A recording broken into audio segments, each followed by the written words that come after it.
time for the most interactive radio program in Las Vegas today. It's time for Pushing the Limits with Brian Shapiro. Brian will talk sports, politics, entertainment, and anything that matters to you.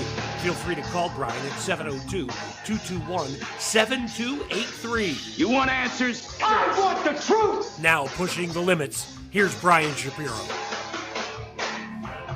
What's up, fellow buffoons, PTL listeners? Thank you so much for joining us on a Hump Day Wednesday. We made it to the middle of the week. Thank you so much for joining us on the FMAM dial and, of course, all social media platforms, including TikTok, YouTube, Twitch, Twitter, Facebook, you name it, we're doing it, except Truth Social.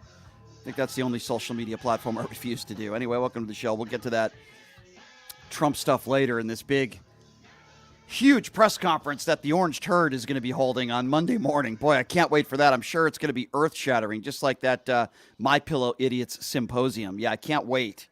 That'll be fun. We'll get to that. I am excited to say that Henderson Little League team is now in the World Series, and they're playing right now. There's only 10 teams left, so we'll update you throughout the show on that score in that game.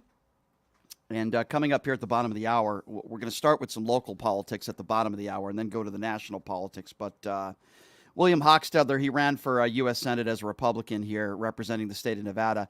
We're going to be talking to him about, I know he's got some strong opinions on Sam Brown, who's running for office. Sam Brown may have broken the law. Sam Brown may have misappropriated campaign funds. We're going to talk about that with Bill Hockstedler coming up here at the bottom of the hour as he will join us in studio. I normally never start with sports, and I certainly normally never start the show with the Aces, all due respect to the Aces. But I got to tell you, ladies and gentlemen, that game last night was really bad. And if you don't know, our WNBA team, the Las Vegas Aces, was in action yesterday. They were in action against what I thought was the second best team in the WNBA. I'm going to tell you why I was wrong.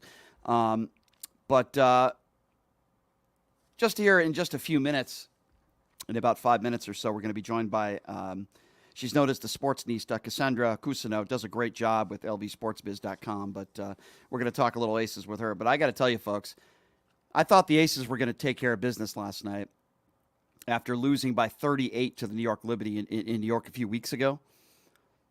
I got to tell you, the best team in the WNBA is not the Las Vegas Aces. It's the New York Liberty. Basketball is a game of matchups. This is a horrible matchup for the Aces. And I understand when you get Candace Parker back, that's going to be a big help because she's a big body. The New York Liberty are a better basketball team. And they proved it last night. The game in New York was not a fluke. And it's a really, really bad matchup for the Aces because the Liberty are so big and strong and physical. And Asia Wilson, I mean, I'm just going to go through the list here because I don't want to single anybody out, but Asia Wilson was terrible. She was 2 of 10, and you got to give the Liberty a lot of credit because every single time Asia Wilson touched the ball, she was getting double-teamed, and she looked uncomfortable the entire game. You can't have your alleged MVP. I mean, it's obviously between her and Breanna Stewart for the MVP in the WNBA. You can't get your MVP, top 2 player in the league, going 2 for 10 and scoring 9 points. Stokes, I'm just going to go through the list here, and I'm going to say things on this show that I guarantee you other people that cover the Aces will never say. Stokes is terrible. She's just terrible. She's an offensive liability. She can't catch the ball, and she certainly didn't do the job on defense yesterday or rebound. Stokes is a liability, and she's terrible. I mean, I don't know what else to say. I'm not personal here. I'm just talking basketball. Stokes is terrible, and she's an offensive liability. Chelsea Gray did not have a good game by her standards. She was 6 of 14, 15 points, but she was better than just about everybody else. Kelsey Plum was horrible. She couldn't make a shot yesterday. She was 2 for 6 from 3, and, there was one possession where I think she missed 3 threes in a row. She couldn't make a shot. Again, Young was terrible. She was 7 for 19, 2 for 8 from 3. The entire team was terrible from 3. You want to talk about terrible. Clark was 0 for 5 from 3. 2 for 8 from the field. In 26 minutes, she had 4 points. Terrible. And by the way, Clark was the one for a portion of the game that had to guard Breanna Stewart. You want to talk about an absolute mismatch. Bell didn't do anything in 11 minutes. She missed 1 shot. The Aces bench is terrible. I mean, what do you want me to say? It's not a good bench. By standards of the entire WNBA, sure, they're a really good team. They are not the best team in the WNBA. They are not. The New York Liberty proved that the game in New York wasn't a fluke, but they're more physical. They push the Aces around. Yes, I do believe Candace Parker, when she is healthy, will make a difference, but I don't think it'll be enough. I mean, I don't understand it if people still think the Aces should be the favorite to win the WNBA championship. I'm not saying they're not going to, but I got to tell you right now, the way I see it, the New York Liberty are the team to beat, and I know they got another game tomorrow. Maybe I'm being a little bit too hard on the Aces, but I don't think they're going to have any answers for this team. Breanna Stewart was 4 for 16 from the field. And yet, the Liberty still won by 19 points. That is a serious concern. This isn't just one game and you throw it out. If you wanted to do that in New York, that's fine. But, you know, I'm starting the show today talking the Aces because this was a big deal yesterday. This was a big deal. In front of the home crowd, close to a sellout crowd, a game on national TV, and they were playing for a lot of money, too. Every player got, it's $30,000 if you want. I think the losing team got $5,000 per player. That's a lot of money for all of these players that are not on million-dollar contracts. The New York Liberty have the best shooter on the floor. No question, Sabrina Ionescu is the best shooter on the floor. And the New York Liberty have the best player on the floor, Breanna Stewart. Again, she didn't have a good game yesterday. And again, Becky Hammond is getting paid a lot of money, and this is why she gets paid the big bucks. I'm sure she'll make some adjustments. And I wouldn't be surprised if the Aces won tomorrow. That wouldn't surprise me one bit. The New York Liberty are a better basketball team. The Aces should not be the favorite to win the WNBA title. Maybe they still are. I haven't looked at the odds. I haven't looked if they've adjusted the odds. But I can tell you right now, from a basketball standpoint, the Aces have no answer. They have to shoot lights out to beat this New York Liberty team. They're too good defensively. They're too physical. They're too big. And they're extremely well coached. And I'm not saying the Aces are not well coached. I just don't think they have enough underneath the basket to be able to beat the New York Liberty in a 7-game series. And watching it firsthand yesterday, to me, proved everything I needed to know about this Liberty team and about this Aces team. You know, and it is what it is. It is what it is. But it was extremely disappointing. Not just the fact that the Aces lost yesterday, but they didn't compete in the second half. I mean, they scored 15 points in the fourth quarter. They scored 14 points in the third quarter. They scored 11 points in the first quarter. That's really bad, especially on your home floor. Did they miss some easy shots? Sure they did. But that's not the only reason why they lost the game. They were destroyed on the glass. And from a physical standpoint, the New York Liberty won pretty much every battle. So look, I'm hopeful that these two teams meet in the WNBA finals. I'm hopeful. And I'm pretty confident they will, but I'm not confident the Aces are going to beat this team in a 7-game series. I'm sorry, I'm just not. Based on what I saw yesterday, based on what I saw in New York, watching this team play in person, they're just too physical for the Aces. They're too good and they're too physical. We're going to have to wait and see what happens. I wouldn't be surprised if the Aces won on Thursday, but I also wouldn't be surprised if the Liberty won on Thursday either. And when you look at the record of this New York Liberty team, it at least appears to me that when it's all said and done, I think the Liberty might even have a better record at the end of the year than the Aces do. You need Candace Parker out there, right? I mean, there's no question about that. You need Candace Parker out there on the floor, a big body. But, you know, this is why you play the games, right? This is why you play the games. I'm a big basketball fan. And, I'm excited that the college basketball season coming up right around the corner. Kevin Kruger's team, some higher expectations for UNLV, more than usual anyway. And, I'm excited for that. I'm excited for the UNLV football season right around the corner. And listen, this WNBA season is midway. Got to get Candace Parker back, but it's fun. It's fun watching, Hall of Fame players on the floor. And this is the first time I've watched Sabrina play in person. Boy, she's really good. She makes tough shots. She's an unbelievable shooter, unbelievable coordination. She's a lot of fun to watch. And as I mentioned, Breanna Stewart did not have her best game yesterday. And that, to me, that's what really concerns me. Stewart did not play very well. She only had 13 points. She was 4 of 16 from the field. Really, both teams didn't shoot great. But when your stars go 2 for 10, 4 for 11, 7 for 19, that just can't happen. It just can't happen. And throughout the first half of the season, and I was one of them, I'll be honest with you. I was one of them that said, listen, the only team that can compete with the Aces, I said, is New York Liberty. But I always said the Aces were the team to beat. Not saying that anymore. The New York Liberty are the best team in the WNBA. They are the team to beat. Now the Aces are right behind them. No question. The New York Liberty are right now.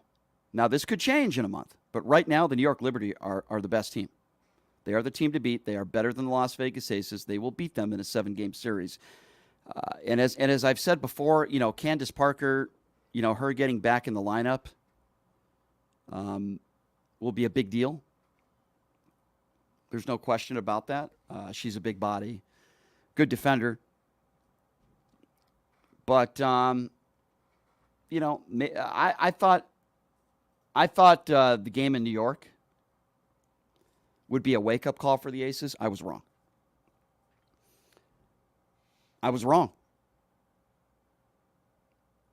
It's amazing to me, though, because there's like no parity in the WNBA. You got 2 teams and everybody else looking.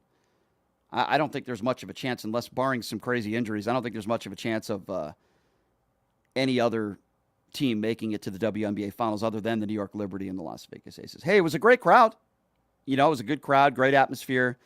It was a lot of fun. I don't understand this cup that they do in the middle of the season. It's really weird. I don't really understand it. I don't know why they do it. It doesn't really make much sense to me, but it is what it is. I feel like that's what the NBA is going for with this in-season tournament. Same thing.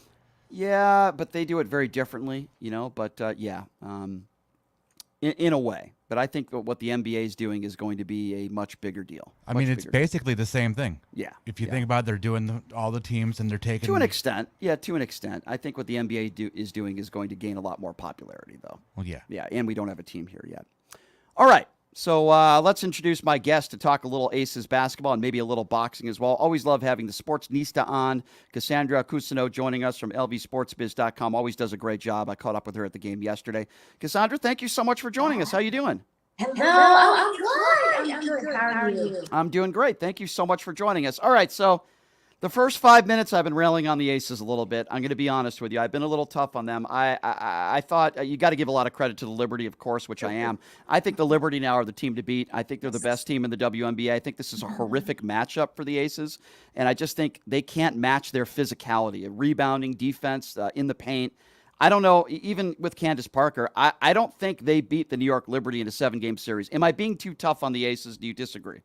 Well, I think, listen, this is a professional sports team, so I don't think you're being too tough on them. I think the numbers actually support what you're saying.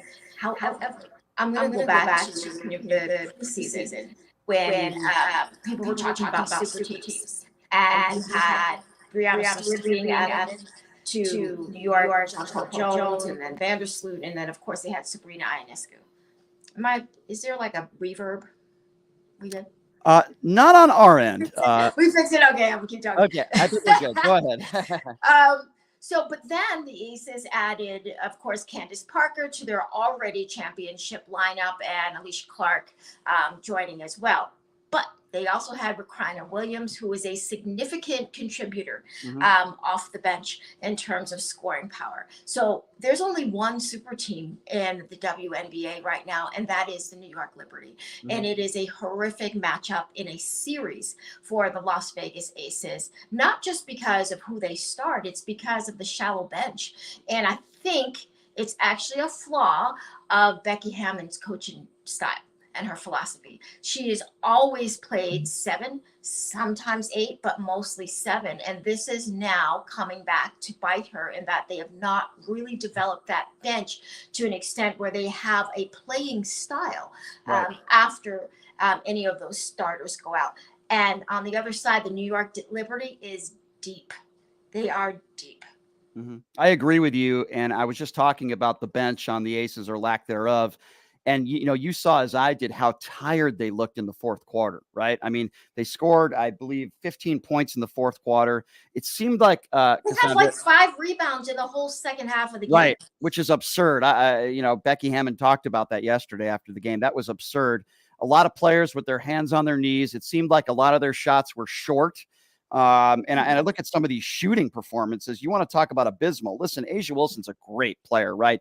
It's between her and Breanna Stewart, who's the most valuable player. And by the way, Breanna Stewart didn't have a great offensive game either, going 4 for 16 yesterday. But A'ja Wilson was 2 for 10. She scored 9 points. And a lot of that is due to the Liberty, right? There's no question about that. But if there's one part of the game where A'ja Wilson at times struggles, it's the physicality of the game. And this New York Liberty team is so physical. They just push this team around. That offense starts on the defense, and the defensive effort has really been lacking for the Las Vegas Aces in the past 10 games. Now, they have had some significant, they've lost Parker. They've had some injuries after the All-Star break as well. But also think about this. This team has everything they need at home. They have this beautiful facility where they can have and get what they need to actually stay well throughout the season that no other team in the W has right now. But, Breanna Stewart was neutralized. I think A'ja and Breanna actually neutralize each other. The difference maker is Jonquel Jones for the New York Liberty, and Kia Stokes. They don't even guard Kia Stokes. They straight up disrespect her. So Becky and her coaching staff need to figure out how to scheme better for Kia. But the Aces got good looks. It's not like, they were just shut down. It did not go down for them. They shot 30%. Yeah, that's true. That's true. Stokes, to me, all due respect, she's an offensive liability. She struggles to catch the basketball. She can't make shots. At times, she is a decent defender, but she did not rebound yesterday. And I just thought she was a big liability. Well, nobody rebounded yesterday. That's true. She's not the only one. You're absolutely right about that. They need to take that personal. So I agree with you, but when you can't score, you better do the other things. And she didn't rebound or play defense either. But I agree with you. Clark was terrible. She was 0 for 5 from 3. The whole team didn't shoot the ball very well. She was in foul trouble. Yeah, I mean, she didn't defend well. She couldn't make shots. Which is what she does. They run her there as a defensive specialist. She does have the back issue. Listen, every team is banged up right now. Every team is dealing with injuries. The Aces have, coming up next, the Liberty, the Sparks, Atlanta, Chicago, and DC. 4 of those games they should win. Thursday night against the Liberty is now just a toss-up. But think about 2 of their losses were 3 now were actually beatdowns. Yeah, that's concerning, isn't it? You know what else is concerning to me, Cassandra? What's really concerning to me is that their best player, Breanna Stewart, had a bad offensive game yesterday, and they still destroyed them by 19 points. She hasn't played well against the Aces all season. I agree. And another so I agree. Tell me, you get bench players and Ionescu getting hot, Vandersloot getting hot. The scoring has been missing. I agree. Tell me if you disagree with this or not. I mean, I just think the best player on the floor as a whole is probably Breanna Stewart, and the best shooter on the floor is not on the Las Vegas Aces. You mentioned it, Sabrina. She is an unbelievable shooter. I've never watched her play in person, actually. It was my first time watching her play in person yesterday. She made some shots yesterday, and listen, she only shot the ball 4 of 14, so she didn't shoot the ball very well either, but some of the acrobatic shots she made in the second half were incredible. I think if you're the Aces, you have to look at Liberty have the best player, and in my opinion, the best shooter. And I believe the New York Liberty should be the favorites right now to win the WNBA championship. The odds probably won't say that, but I disagree with it. I think the Liberty are the team to beat. I think we will see the odds actually switch to the Liberty's favor, especially let's see what happens on Thursday. However, I do disagree that Breanna Stewart is the best player on the floor. I still believe that is Asia Wilson. And the best shooter in this series has been Ionescu, but I think the best shooter on the floor is actually Vandersloot. Yeah, you could absolutely make that argument. The only reason why I say Breanna Stewart, and listen, we all know how great of a player Asia Wilson is. I just feel like Stewart is better physically. And when you talk about the playoffs and you talk about the most meaningful of games, even though Stewart had a poor offensive game, she still was much more impactful in the game than Asia Wilson was. She was rebounding. She was affecting shots on defense. And that's you could make the argument for Asia Wilson. I could totally understand. She's twice the defensive player of the year. I mean, her physicality has been noted throughout her 5-year career in the W. So I still think she's the best player. She has not been outplayed by Breanna Stewart. Not in this when they go head to head, no. But Asia is also having to defend Breanna and Jonquel Jones. No one else in this series having to defend that level of talent on either side, except for Asia Wilson. Do you think, though, this will affect the MVP voting? Because right now it's between those two. Do you think Stewart would get the nod, or do you think I think so. Not so much because I think Stewie is a better player. It's because her team has been victorious in emphatic fashion. They have first game that they played where Jones was not available. Breanna was injured. They have really showed up against the Aces and been dominant to the extent that the Aces better hope that somebody else in the Eastern Conference takes out the New York Liberty before they have to play them if Las Vegas gets to the finals, which they should. But, everything is possible. That is true. I think we both agree, though, that this is not a good matchup for the Las Vegas Aces. All right, let's quickly talk about the game tomorrow. Wouldn't surprise me if the Las Vegas Aces won. Also wouldn't surprise me if the Liberty win this basketball game tomorrow. I think, in my personal opinion, this is a more important game for the Aces. I mean, you've lost to this team twice now. You've gotten blown out twice. You're playing on your home floor. You have a chance to somewhat redeem yourself. I think this is a game where the Las Vegas Aces, it's more important for them, and they need to say to them, okay, we need to prove that we can beat this basketball team. This is a mental game, and the playoffs is just as much mental as it is physical, because you have to be able to think and then overcome adversity. They have to prove to themselves that they can do it before the actual WNBA finals, should they meet there. Absolutely. Yes. Yesterday's loss is tough because they lost a whole lot of money. And it was a huge playoff atmosphere there, the whole WNBA league. I think that staff, the WNBA must have sent everybody from their New York office to Las Vegas. I was like, what are all y'all doing? As a matter of fact, I mean, it was overkill. Way too many of them sitting there, and they didn't send one female ref either. On the crew. How do you not do that, Kathy Engelbert? That is interesting. Yeah, it's interesting you bring that up because I was talking about that to a couple friends of mine in the media that I was sitting next to. There are very good and very capable female officials, not just in the WNBA, but in the NBA and in college basketball. I did find that kind of interesting. Listen, I thought the officials did a good job yesterday. Got a little out of control at some point. They weren't the worst. It wasn't the best. But my point is, you can't find one. I mean, this is a marquee matchup of the season. It's the Commissioner's Cup. You are the WNBA. I think that's a very valid point you're bringing up. I don't disagree with you at all. And like I said, I brought that up in the first half yesterday. I said, why do we not have one? I've seen some very good female officials. I've seen some bad male officials, some good male officials, and vice versa. But they have some good officials in the WNBA, of course, that are women. And I did find that a little strange. And I also agree with you that why are you bringing all these people from New York out here? It's one game. I mean, I didn't really understand that at all. What do you think happens on Thursday night? What's your prediction? I don't know. It's going to be the same team. So the aces will shoot better. Asia Wilson will have a better game. But I also do strongly feel that the New York Liberty have their number. They have their number. Their bench is deep.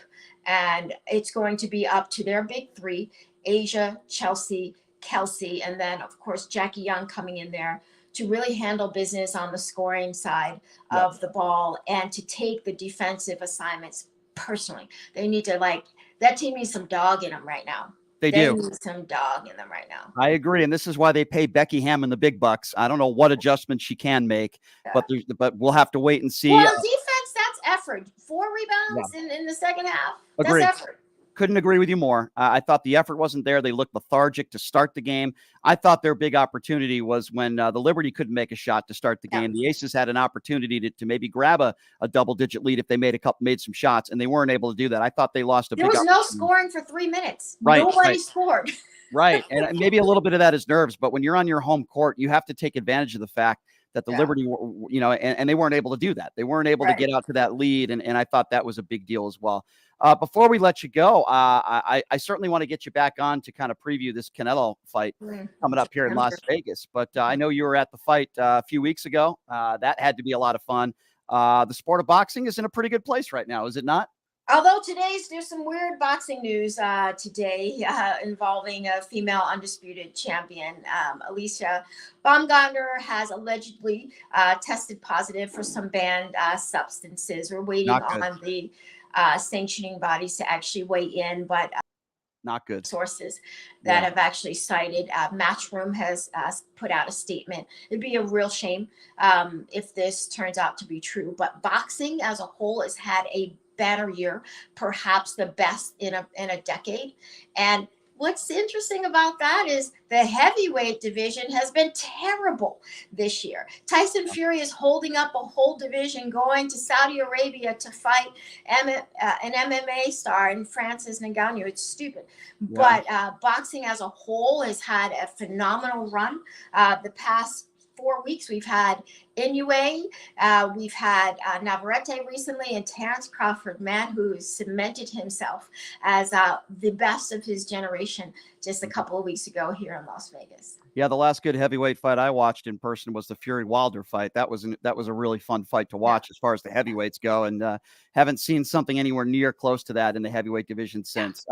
Cassandra, it is always a pleasure having you on. You do a great job for lbsportsbiz.com. Please tell my friend Alan Snell I said hello, and we would love to have you on again to preview this Canelo fight as we get a little closer, if that's okay with you. Let's talk about it. You guys have a good rest of your week. Thanks for joining us, Cassandra. Much appreciated. Always love having her on. Cassandra Cousineau joining us. And she does a great job for lbsportsbiz.com, covering all the local sports here, whether it be the Aces or boxing fights. I do have an update on this score that maybe some people here, the Little League fans, I'm one of them. Maybe Chris Wynn bet on Henderson. I don't know. But, listen, not a big deal. But Henderson not off to a good start. They're down 1-0 against Rhode Island, as Numchuck just gave me the update. But we're very early. We're at the top of the second inning, so we're very, very early. This team can score. Thank you for that update, and we'll continue to update you on this score as we're only in the top of the second inning. We got a long way to go in this game. All right, some of you might be wondering, wait, Brian, are you turning into a WNBA show? No, I'm not. We are going to get to the politics side of things now. Appreciate Cassandra coming on. She's awesome. A friend of mine, a guy who ran for office as a senator, as a Republican.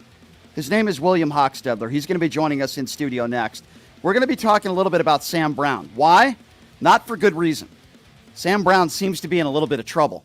He's running for office again. He's a Senate candidate here. And, apparently he created this political action committee and misappropriating funds, campaign contributions and funds. We're going to talk about that with Mr. Hockstedler joining us next. Take a quick break. Be back right after this.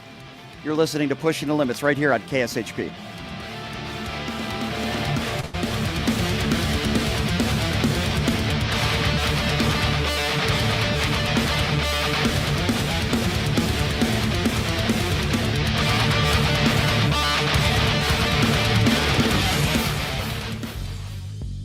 Hey everybody, are you struggling to find a pizza place that reminds you of Brooklyn? That true blue New York style pie?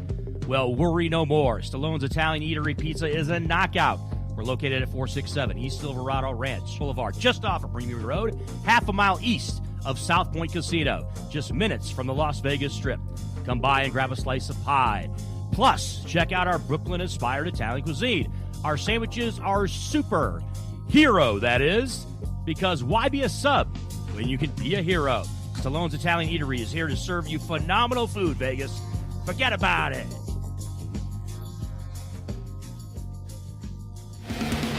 Buying or selling a home is a huge life event that requires guidance from an expert in the industry and community.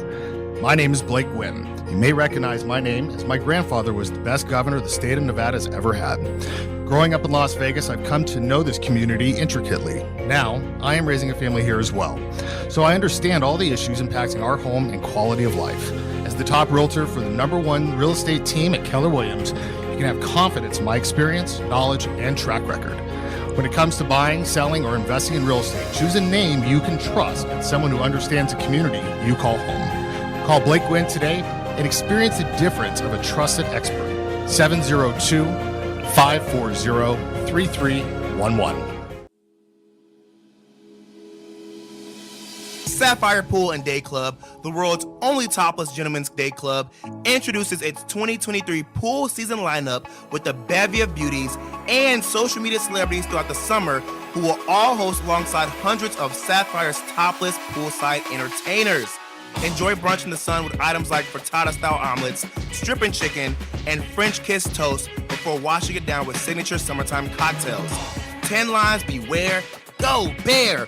Ladies are welcome to go topless within the day club for the ultimate party. Guests can purchase affordable day bed packages, cabana packages, lounge chairs, and more. The best part though? Pushing the Limits will be broadcasting shows every other Friday throughout the pool season with a ton of surprise celebrity guests. Wow! Reserve your spot now. For more info, visit sapphirepoolLV.com or call 702-869-0003. That's 702-869-0003. See you at Sapphire.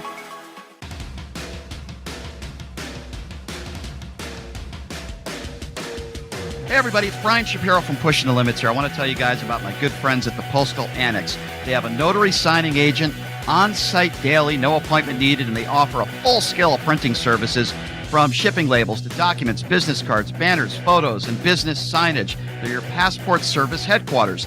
They offer passport photos, and they can renew your adult passports. If you're traveling in a hurry, they can get those passports to you within 7 days or less. Mailbox rentals with a physical street address, and they also receive your packages from Amazon, UPS, FedEx, USPS, and more. Here's the best part. If you're a Pushing the Limits listener, they have an introductory rate of only $39 for a 3-month service. You can't beat it. Give them a call. 702-873-8005. Check them out at 6130 West Flamingo Road. It's the Postal Annex. Tell them I sent you. Hey everybody, it's Brian Shapiro from Pushing the Limits. I want to tell you guys about Sahara West Urgent Care and Wellness. They're conveniently located on the southwest corner of Sahara and Jones. They're open Monday through Friday, 9 a.m. to 9 p.m. and Saturday, 9 a.m. to 5 p.m. At Sahara West Urgent Care, they'll take care of all your healthcare needs. They offer routine services such as physicals, STD testing, car accident treatment, and work injuries. You name it, they do it. They have on-site x-ray, EKG, ultrasound, and labs. They treat chronic conditions such as asthma, blood pressure, diabetes, and more. They also offer general wellness exams, treatments such as testosterone enhancement and cancer screening. They're located on Sahara, 6125 West Sahara Avenue. Their number is 702-248-0554. And the best part, they accept most major insurances and affordable cash pay prices, office visits starting at just $95. And I'm also a client, so please give them a call, 702-248-0554.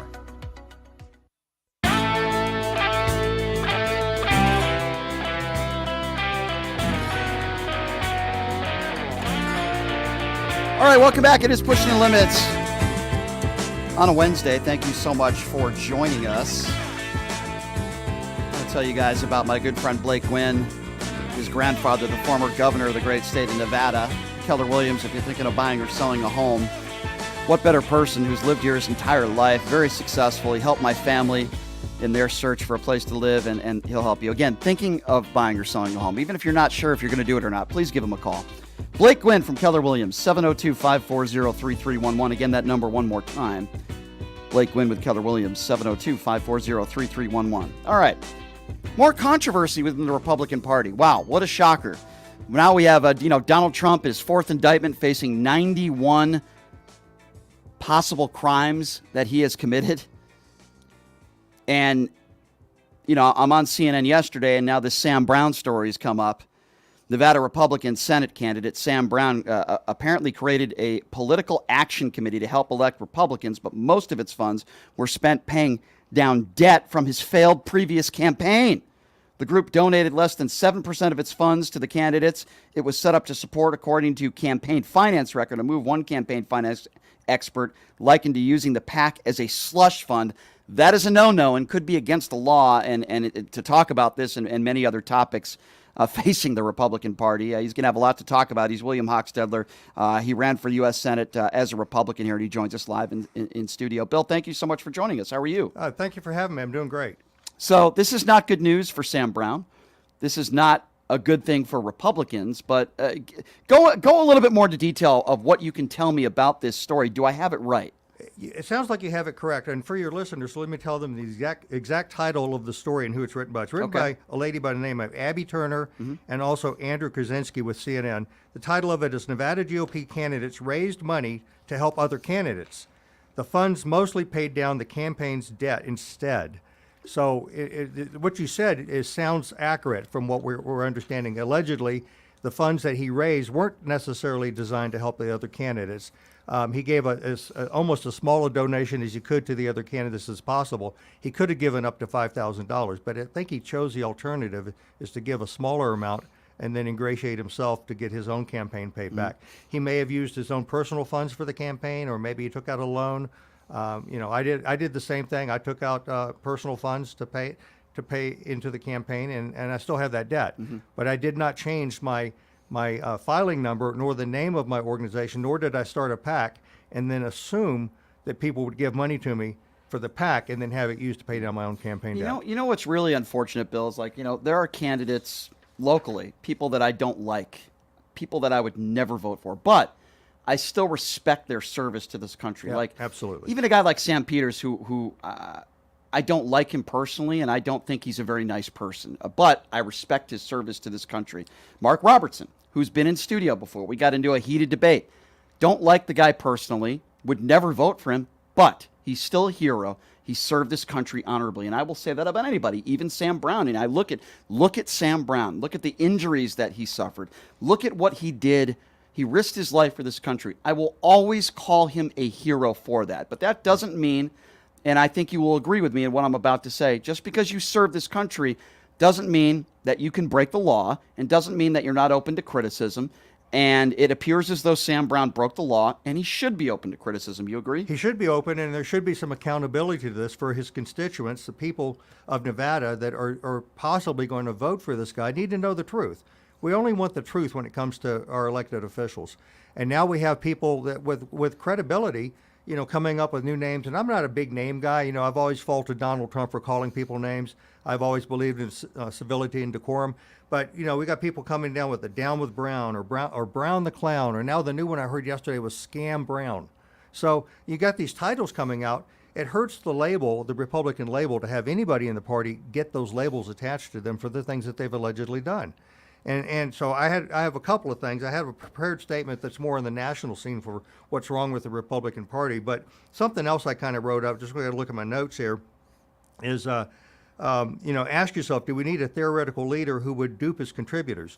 Brown is satisfied being a tool to fundraise for the NRSC, which is the National Republican Senate Committee, and slice and dice it in a way that would make the most accurate accountant or investigation team be so confused that they wouldn't be able to figure out the complexity of the setup. He came up with a very complex scheme to do this. And then, so I'm basically saying don't buy the spin that he's not a politician. He's actually a politician now. He's learned from the best. He's learned from the Republican Party how to do things to not necessarily serve the people, but to serve themselves. And so, he claims he's not a politician. Do you want somebody that actually says they're not a politician, but they've been doing this for 9 years, since 2014? And he's certainly, learned the tricks and tips of the best in the Republican Party. And we're growing weary of it. Normal people, reasonable people have grown weary of this type of activity. And so we don't want the trickery or the dishonesty in the United States Senate. We have better qualified candidates. You've had some in this office already in interviews. Some are probably better than others. Yep. But certainly some of these are probably more ethical and honest than Sam Brown is Sure. at this point. And I read some of Sam Brown's comments, which I find fascinating. First of all, he says, with your support, we will defeat the socialist Democrats, which is such a generic, ridiculous statement to make, calling all Democrats socialists, which is absurd.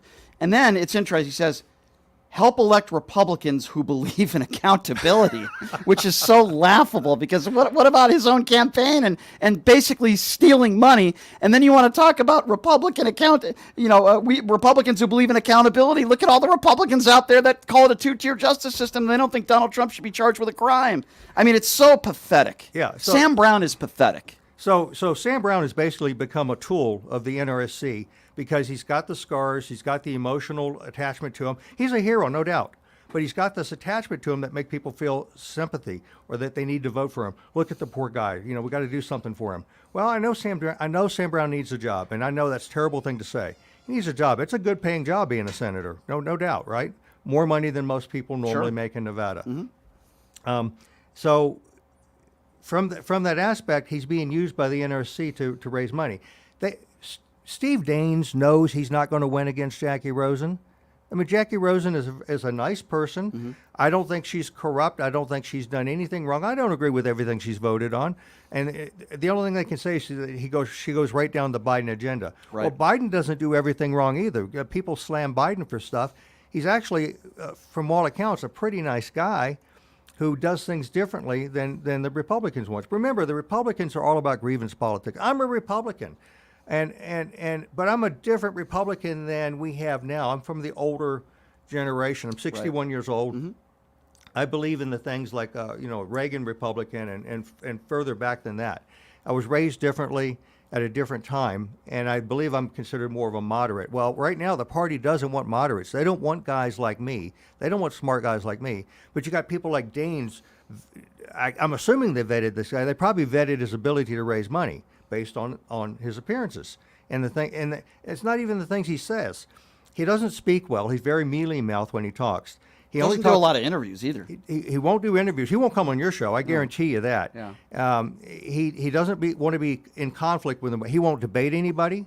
I think they're going to be coming out with chicken suits now for the next political things, and anything he goes to, there'll be a chicken suit that he won't debate. I'm not in this race, by the way, guys. I'm just telling you how I see things and what I've been told. I think he's a weak candidate with no life experience who's running on his scars. A little slogan there. He's just running on his scars, and I know I'm going to get hate mail for that. But this guy is incredibly lacking compared to the other candidates that we have in this race. Yeah. And we need our best candidates to go up against Jackie Rosen. Even they are going to have a tough time. Sam Brown spent a majority of his introduction into going into the next Senate race talking about Jackie Rosen. She mentioned her name 7 times. She had nothing to do with inflation. That's a worldwide problem. What makes you think that Jackie Rosen caused our inflation? Yeah. And how in the hell is Jackie It's a Rosen right-wing talking point. How is she going to fix it? She can't, and neither can Sam Brown. Right. All we can do is work collectively to make things better in the world and make it a better I agree. place. That's a right-wing talking point. But let's talk about local politics in general. And some of there are some good Republicans, some that I have voted for in this city and in this state. I'm not suggesting that every Republican's bad or, Right. but some of the names that come to mind, people that are running for office, whether it be Sam Brown or an Adam Laxalt, whether it be a Jim Marchant, who I think is a Looney Tune nut job, or Sigal Chattah, who I, in my opinion, is a disgraceful human being. Michelle Fiore, who I think my opinions about her. I just think she's an awful person. Michael McDonald, who is the chair of the Republican Party. And when questioned by the FBI, did you have anything to do with this fake electorate scheme, he pleaded the fifth. And this is the leader of the Republican Party. I mean, Bill, it's absurd, some of the leadership you have among Republicans in this state. But now some of the Republicans who believed in Michael McDonald view him as a turncoat, and because he now is given limited immunity for some of his testimony to help handle some of the bigger crimes that happen. And we've already seen what's been going on with the indictments. So I don't know if he's liked or hated. I have no idea. I think most people don't like him, but I can tell you this: he's corrupt. He's the definition of corruption. He has no moral compass. And again, he's the leader of the Republican Party. I think of somebody like an Amy Tarkanian, and I'm friends with Amy. I think she's a decent human being. I don't always agree with her on politics and policy, but I believe Amy's a decent person. She's a good mother, a good wife. And you saw the things that Michelle Fiore said about her and some of these other Republicans out here, the personal attacks. Why? Because she didn't support Michelle Fiore, because she supported a Democrat. I applaud Amy Tarkanian for that. And again, don't always agree with her on a lot of issues, but she's a decent human being. Michael McDonald is a scumbag as far as I'm concerned. And she was actually a chairperson for the Nevada GOP at one point. Correct. So some of the things I hear that's going on now, a couple of things, is that now the Nevada GOP supposedly, allegedly, is going to make it within their own ranks, a no-no to vote for Democrats. So if you do something like myself, I voted for a Democrat in part of the races. I admit that, right? I think we have to put the best person in, not necessarily the party. And so I do that. But now, if you vote Democrat and they find out about it, they're going to try to get you out of the party or make you not part of the state and local participation. So how do you feel about that? Well, it's terrible. I mean, telling people how to vote now. They're going to turn this into a cult. I got to vote for you because you stand for, you're pro-life, and so I need to vote for you because you're pro-life and a Republican, or what if I don't agree with everything you say? Maybe I would rather vote for the Democrat. See, I agree with you. You made an interesting statement. You said it's turning into a cult. I'll tell you what, Bill. I think it already is a cult. Maybe. I think when Donald Trump became the president of the United States, many in the Republican Party, it turned into a cult. And we're going to get into this next segment. But, I don't see malarkey flags on the back of trucks. Those that support Biden, it's not a cult. I think it's turned into a cult. Local politics as well. You just mentioned that. Think about that. Somebody votes for a Democrat. You're outed out of the party. It's what they've done on a national stage when it comes to people like Adam Kinzinger and Liz Cheney and Mitt Romney. You do the right thing and you vote to impeach Donald Trump and you're ostracized from the party. I mean, it just makes no sense to me. And look, we're going to have a caucus now. They're going to have a caucus because taking away the primary got voted down. So we're going to have a primary, and then 2 days after that, we're going to have a caucus, and that person is going to be the person that gets put forward for the candidate for president in the GOP. And if you participate in the primary, I think I got this backwards, but if you participate in the primary, you're not allowed to participate in the caucus.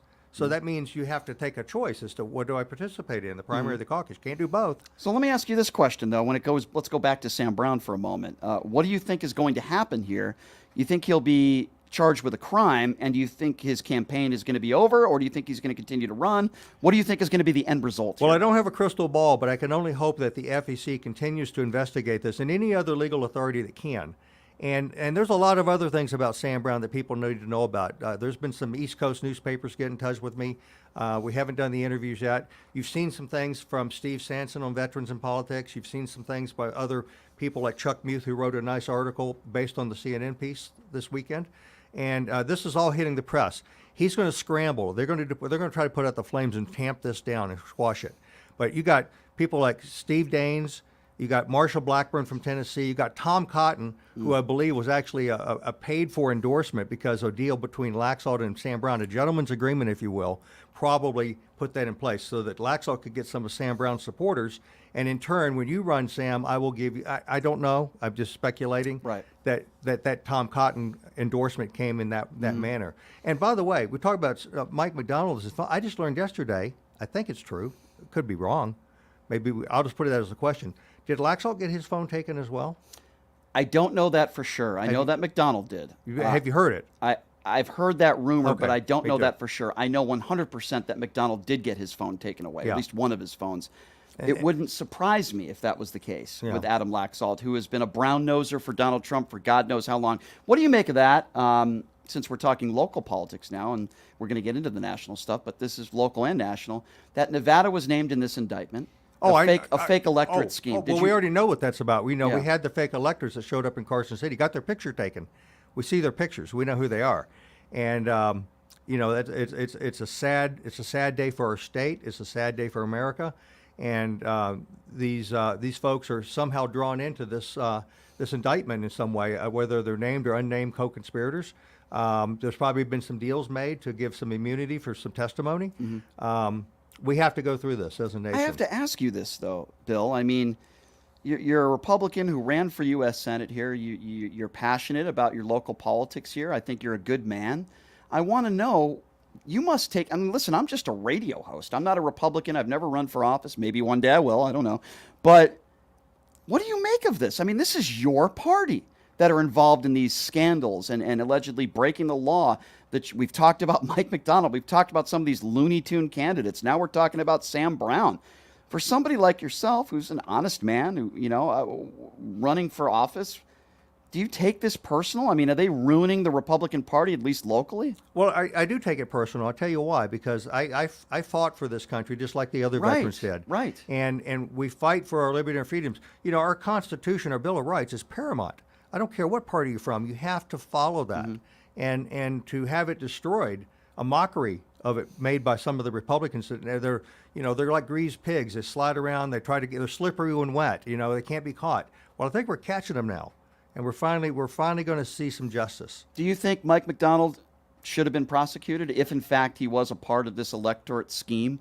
Do you think that he should have been prosecuted for that, or are you okay with them giving him immunity allegedly for him spilling the beans? I don't know that he won't be prosecuted. He's got limited immunity. That word "limited" is what it sounds like. So there may be something going on that we just aren't privy to yet. And I think all the dust will settle. It'll all come out eventually.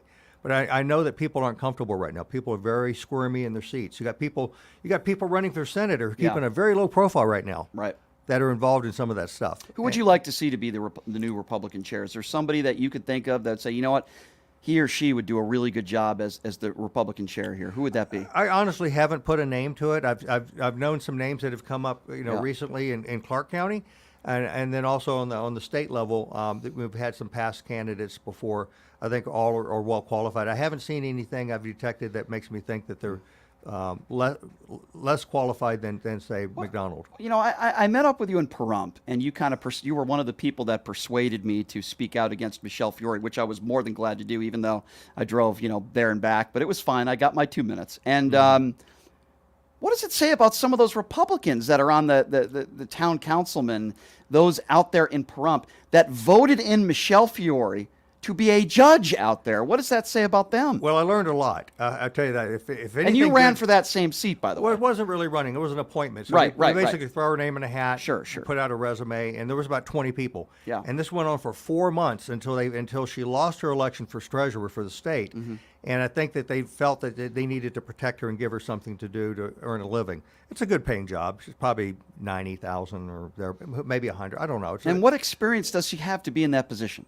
None that I know of. It's ridiculous. In fact, the state passed a law after she got appointed that you now must have a law degree. You must be an attorney. Well, yeah, I would agree with that. So she wasn't an attorney. What about these councilmen and councilwomen there that voted her in? What would you say to them?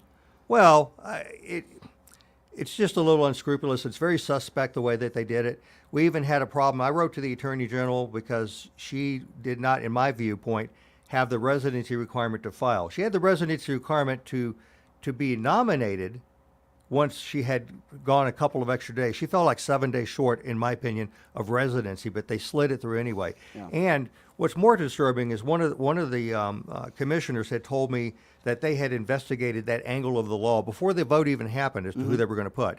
So it was really a fiasco. It was really a shell game of moving people around and making us go through 12 hours of a meeting. You were there. You saw how long that meeting went. I'd like to think that my 2 minutes was the most exciting part of that 12 hours. I liked it. I think you did a good job. I don't think the commissioners were happy with you.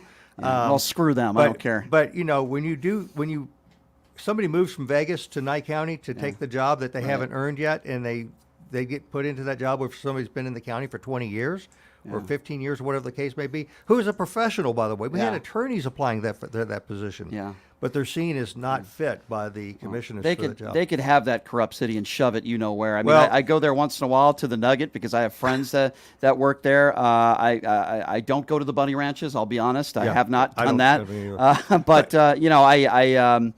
I play golf there once in a while. I have no interest. I would never want to live in that city. It's been recommended to me that I consider moving to Vegas or Clark County in general just to get away from Nye County. I like Nye County because of its environment, and I like the ruralness of it. And I have motorcycles and dirt bikes, and I like to, I like to shoot my guns a little bit. I'm a Second Amendment kind of guy, but I'm not a Second Amendment nut. Gotcha. And you can talk about that anytime you want to with me. Sure. So I think we'll get into that. I have to move away from Nye County, I think, if I want to be successful in politics. A lot of corruption out there, and I know some good people out there. I know some law enforcement people out there, and I do know some good people out there, but that experience of speaking in front of those councilmen and councilwomen, and the corruptness of them, and the idiocy of some of those people that were there, the stupidity, I couldn't believe it. I couldn't wait to get out of there. Didn't you use the term Deliverance, the movie Deliverance with Warren Beatty? I believe I did. I don't mean to laugh, but listen, I mean, it's I better not get a ticket or anything, because I don't think Michelle Fiore's going to get me out of a ticket anytime soon out there if I get pulled over out there. Just drive the speed limit. Yeah, exactly. Yeah. If you're just joining us, we're speaking with Bill Hockstedler. He is a Republican. He ran for U.S. Senator, and we were talking about Sam Brown. We're going to take a break, and when we come back, what I want to do is I want to ask him some questions on the national front. Boy, there's a lot of stuff to talk about when it comes to Donald Trump, the fourth indictment that was just announced. Plenty of things to get to with Mr. Hockstedler when we come back. We'll take a quick break. We'll be back right after this. You're listening to Pushing the Limits right here on KSHP.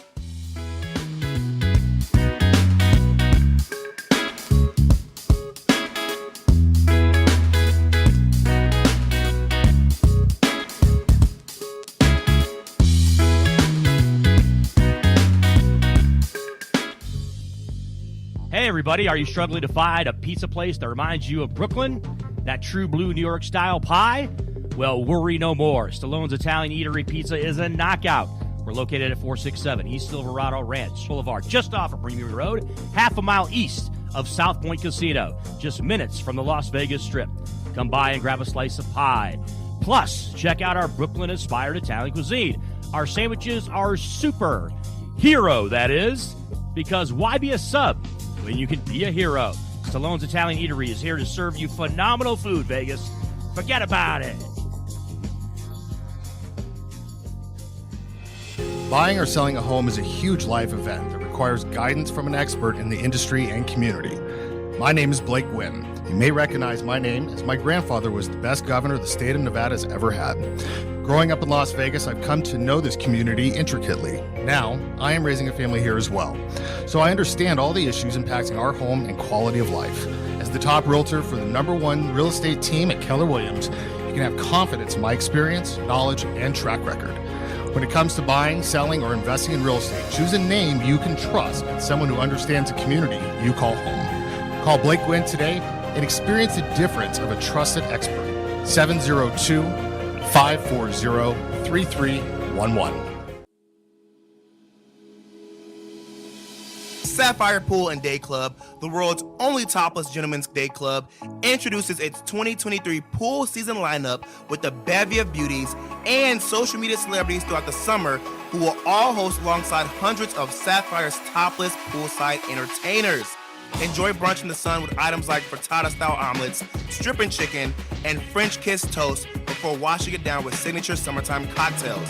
10 lines beware. Go Bear! Ladies are welcome to go topless within the day club for the ultimate party. Guests can purchase affordable day bed packages, cabana packages, lounge chairs, and more. The best part though? Pushing the Limits will be broadcasting shows every other Friday throughout the pool season with a ton of surprise celebrity guests. Wow! Reserve your spot now. For more info, visit SapphirePoolLV.com or call 702-869-0003. That's 702-869-0003. See you at Sapphire.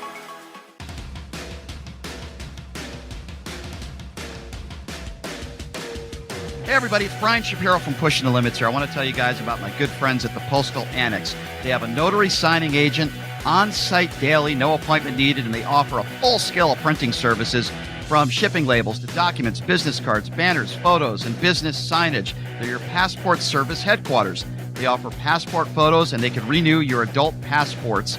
If you're traveling in a hurry, they can get those passports 7 days or less. Mailbox rentals with a physical street address, and they also receive your packages from Amazon, UPS, FedEx, USPS, and more. here's the best part. If you're a Pushing the Limits listener, they have an introductory rate of only $39 for a 3-month service. You can't beat it. Give them a call.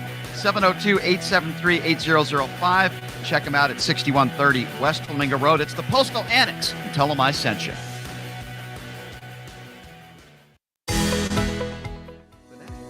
Hey everybody, it's Brian Shapiro from Pushing the Limits. I want to tell you guys about Sahara West Urgent Care and Wellness. They're conveniently located on the southwest corner of Sahara and Jones. They're open Monday through Friday, 9 a.m. to 9 p.m. and Saturday, 9 a.m. to 5 p.m. At Sahara West Urgent Care, they'll take care of all your healthcare needs. They offer routine services such as physicals, STD testing, car accident treatment, and work injuries. You name it, they do it. They have on-site x-ray, EKG, ultrasound, and labs. They treat chronic conditions such as asthma, blood pressure, diabetes, and more. They also offer general wellness exams and treatments such as testosterone enhancement and cancer screening. They're located on Sahara, 6125 West Sahara Avenue. Their number is 702-248-0554. And the best part, they accept most major insurances and affordable cash pay prices, office visits starting at just $95. And I'm also a client, so please give them a call, 702-248-0554. When you bring your vehicle to Star Auto Care for maintenance, you'll have a team of professionals at your service. Every one of our technicians has been factory trained and master status certified to ensure that you receive the highest quality and most effective service. Star Auto Care is located at 3540 East Tropicana Avenue, just east of Pecos. Star Auto Care is confident in their prices and will match any mechanic located within 20 miles. Bring your vehicle in today and let Star Auto Care give you the peace of mind you deserve when you service your car. Visit them online at starautocare.us. Coach Harvey Hyde is heard right here on KSHP North Las Vegas, AM and FM, K29 6HP North Las Vegas, and KSHP.com.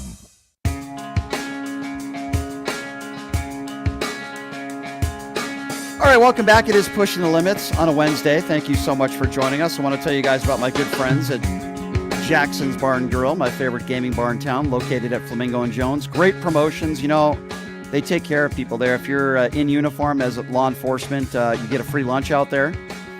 And if you're in the service industry, working at a bar, bartending, waitress, waiter, whatever the case may be, you put $50 in a machine, you play through it. You don't have to lose it. Just play through it. You get $50 in free slot play. How cool is that?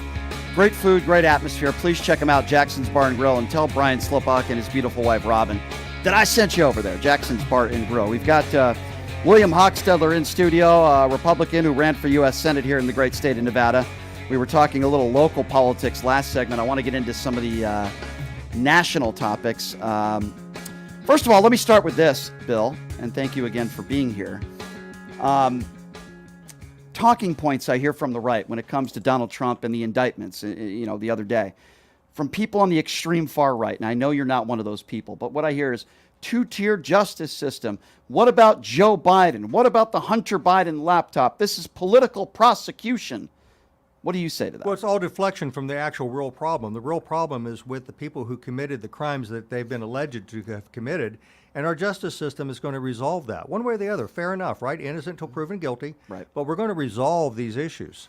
And so the only thing they can do is, rather than come up with something of substance, they just have to accuse or have a grievance against the system. And that is actually anti-American. 91 charges that Donald Trump is facing, some of them racketeering. I mean, you go down the list, some of these charges are very serious. 6 months ago, Bill, if somebody had asked me, do you think the former president's ever going to go to jail? I'd say no, probably not. I got to tell you, I've changed my mind. When you look at all the serious charges that Donald Trump is facing and all the people that are most likely testifying against him, I think Mark Meadows has already decided to take some sort of deal in the Jack Smith case.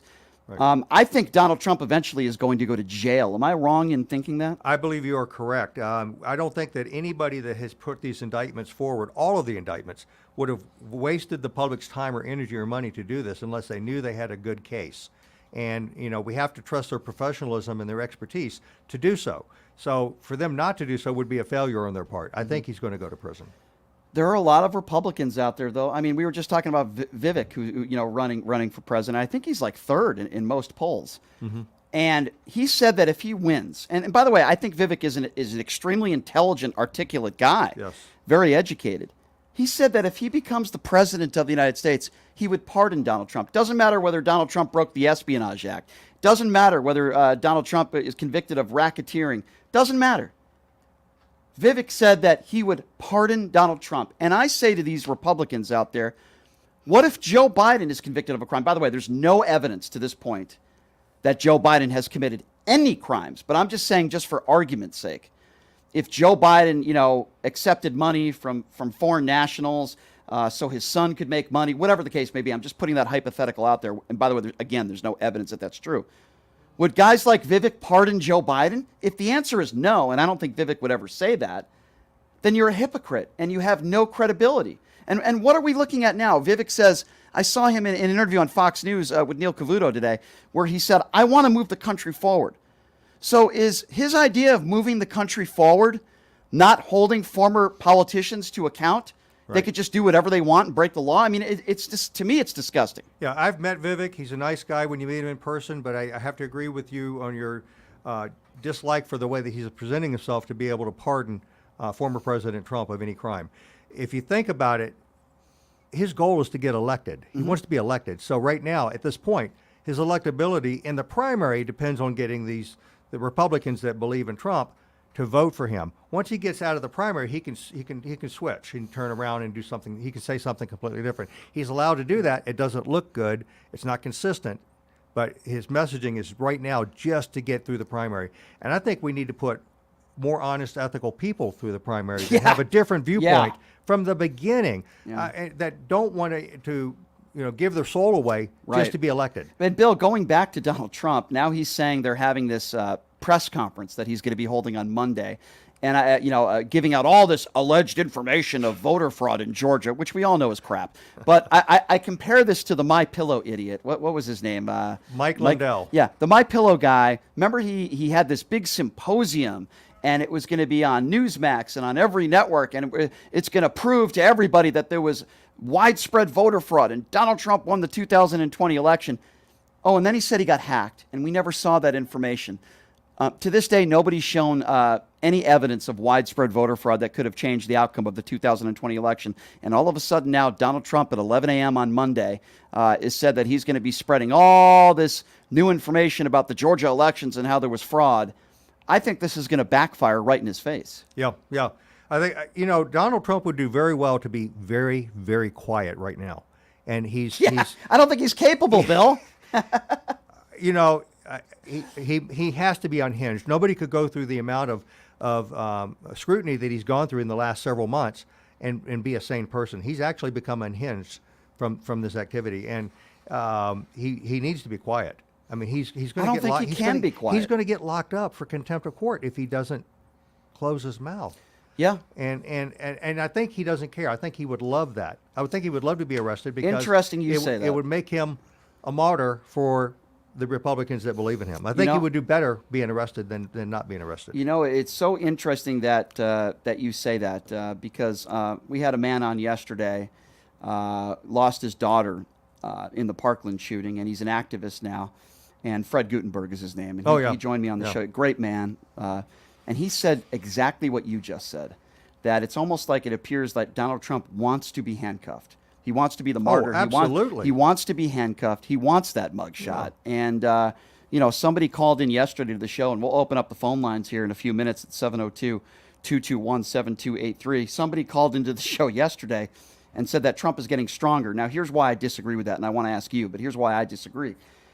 I haven't found anybody that voted for Joe Biden in 2020 that's saying to themselves now, hey, you know what? I think I'm going to vote for that guy, Donald Trump.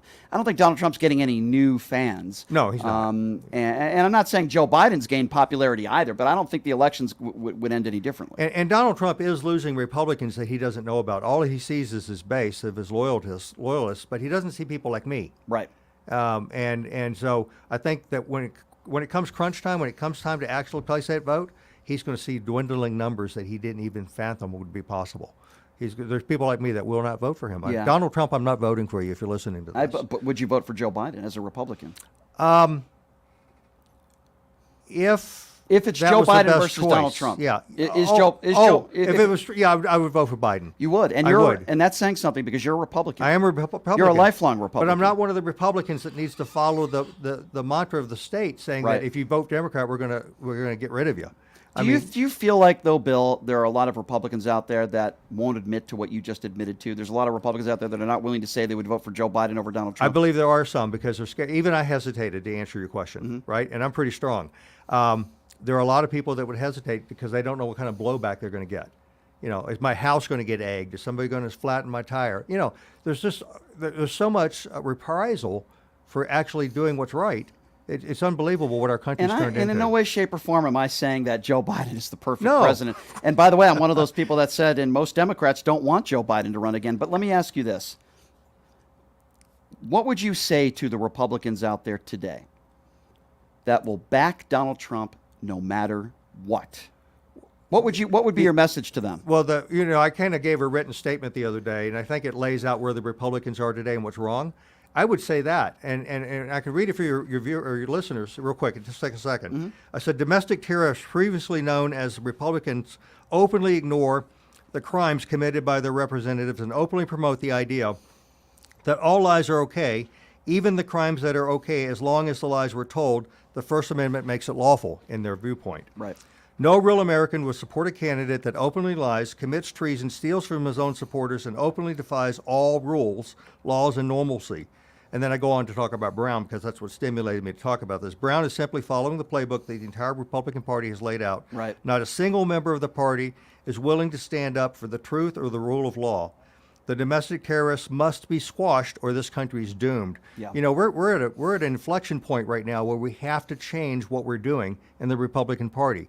We need Republicans like myself or others that are qualified to be in office, number one, that can articulate and speak and tell the truth.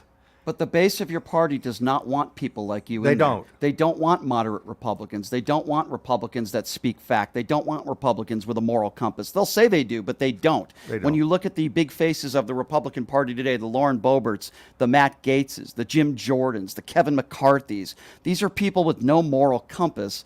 And in no way, shape, or form am I saying that every Democrat is perfect either, because there are Democrats I don't think should be in office, like the Ilhan Omars, like the Tlaibs. But when you look at the most popular among the Republican base, they are extremist, MAGA cult Republicans. It depends on how extreme you are and how much money you can raise. And in the case of Brown, we were able to find a money raiser in him, using him as a tool for the NRSC. Yep. He's not going to win. He's not going to win, which means the Republicans aren't going to win. Is there any chance that Donald Trump beats Joe Biden? No, absolutely not. You don't think there's any chance? No, there's no way. Yeah. This country would be destroyed if that happened. It would be. Well, I agree with you, but do you think there's a chance that Trump could still beat Joe Biden, though? No. You don't? No. Why do you say that? I believe in the American people. When it gets down to the brass tacks of actually putting that check mark on that piece of paper, or however you end up voting, I don't think America can do it. What Republicans? I even think some MAGA Republicans won't do it at the last minute. Well, what Republicans that are running are people that you could see yourself supporting, that you would vote for? Anybody but Donald Trump. Anybody but Sam Brown. I mean, seriously. You would vote for Mike Pence? Over Trump? Well, I just want to know what Republicans you would support. Okay, I'll tell you the ones I like.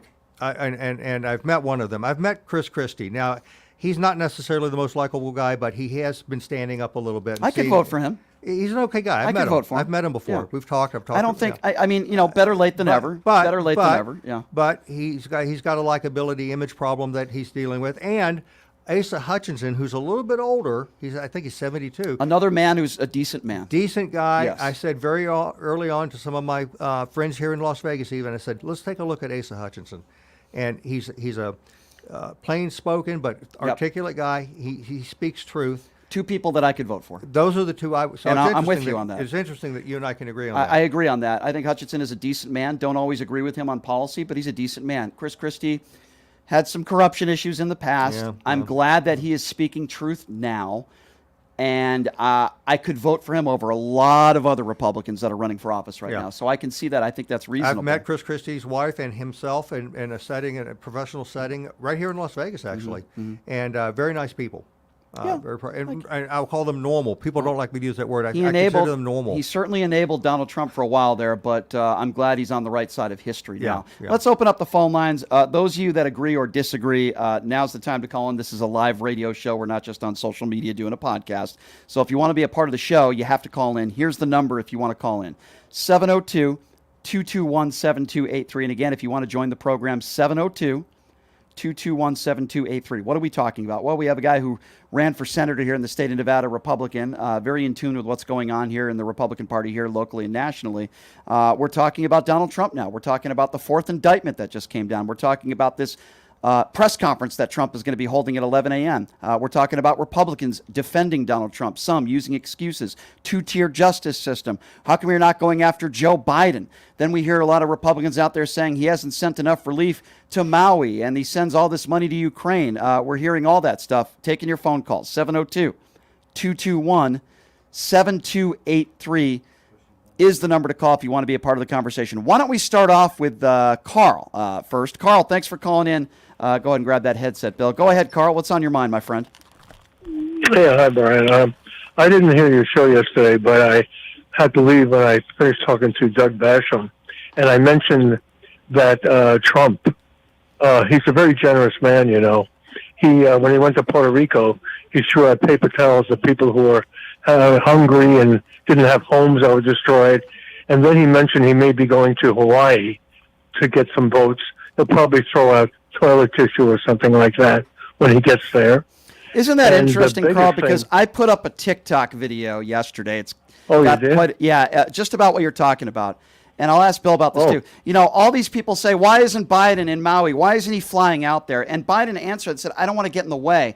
And it's like these MAGAs, they think like if Trump shows up at a disaster and he tosses toilet paper out and some MAGA hats and maybe buys two people lunch at McDonald's, that somehow he's some sort of hero. No, that's what we call a photo op. Okay, Joe Biden is a good man. He said he's going out there with his wife, but right now he doesn't want to get in the way. Guess what? I agree. I think that's the right decision. Well, here's the biggest thing. I don't know if you remember about 3, 4, 5 months ago, he went for a rally at a McDonald's down south. It was somewhere in the south. Yeah. And he came in and he said, I'm buying hamburgers and everything for everybody. And when he was finished with his rally there, he walked out and didn't pay the bill. Shocker. And he interviewed the owner, and the owner said, now I'm stuck with it. For the record, Bill told me he's taking me to lunch today, and he did say he would take care of the bill, for the record. So I just want to say, Carl, thank you so much for calling in, my friend. Okay. Appreciate you, buddy. Thank you. 702-221-7283 is the number to call. I believe we have Christopher that is next on the line. Hello, Christopher. Hello. Hi, Chris. Thanks for calling in. What's on your mind? Well, I truly believe that for all its worth, because I'm not necessarily the most educated individual on the planet and politically not as versed as most people, but I can tell you, being raised as a Jehovah's Witness, which I am no longer a Jehovah's Witness, but being raised in a Christian faith, the fallacy of the Republican Party and their conservative beliefs goes completely against anything that's written in the Bible. Because in reality, what they have done from the inception of this country is murder and steal. So their conservative values are a moot point, in my opinion. Mm-hmm. And to try and push a religious belief on the public is heresy, according to their beliefs, to God. Yeah. Because they've already disobeyed him. So I'm sorry, but there isn't a Republican candidate or a Republican congressman in the House or Senate that qualifies as one, a doctor for any woman's health issues, and two, clergy. I want to ask you, as a religious man, what went through your mind? I'm not religious. What went through your mind when Donald Trump held a Bible backwards in front of a church and, made that as some sort of photo opportunity, And this is a guy who many people on the evangelical right continue to support. I'm not sure you could find a bigger sinner than this man who's the former president. What would you say to the evangelical right and those who will support Donald Trump no matter what? Well, the fact that he held the Bible one upside down. Yeah.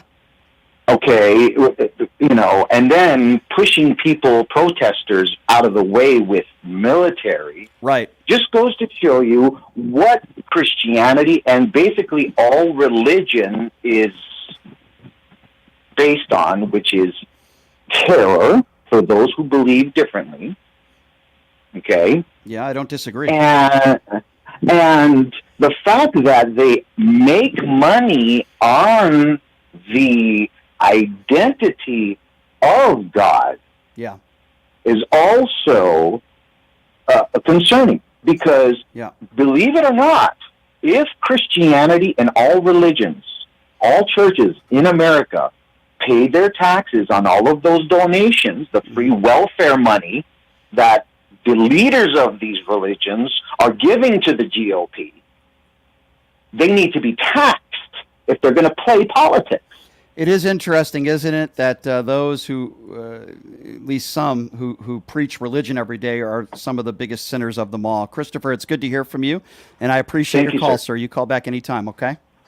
Yes, sir. Thank you for your show. I really Absolutely. appreciate I appreciate you watching, sir. Thank you so much. Bill, any comments on that? That was an interesting phone call from a man who's a religious man, but he's calling out, you know, those within the Republican Party for, I guess, they're hypocrites. Yeah, you know? the overall thing that I caught from that, and I listened to every word, was the fact that money came into this. The root of all evil is money, and we've heard that before. And anything you're dealing with, whether it be with religion or politics or anything else, the world somehow has to revolve around money and power. And I just don't believe that should be the ultimate goal. You know, politics is power, and people that seek it have tremendous egos to start with, even to attempt it. But once they become power, they're not satisfied. They have to have more power. And that leads to possibly money and things like that. And how much money does a person actually need to have? I mean, how many millions do you have to be satisfied? It's an insatiable appetite for power and money. And I think we need to put people in office that aren't necessarily slanted that way. Couldn't agree with you more. Again, that number to call, if you're watching, listening on the radio, you're watching on social media, I can't take live requests on social media right now. We're live on the radio. So if you do want to be a part of the show, you're welcome to, but you have to call in. 702-221-7283. And again, that number to call if you want to be a part of the show. We'll take your phone calls, but you got to call in. 702-221-7283. Yeah, we're old school. You actually call into this radio station and we take your phone calls. Let's go to TK. TK's next on Pushing the Limits. Hello, TK. How are you? I'm fine, Brian. How are you doing today? Good. Thanks for calling in. What's on your mind? Well, I want to say a big thank you to Bill Hockstedler for telling the truth.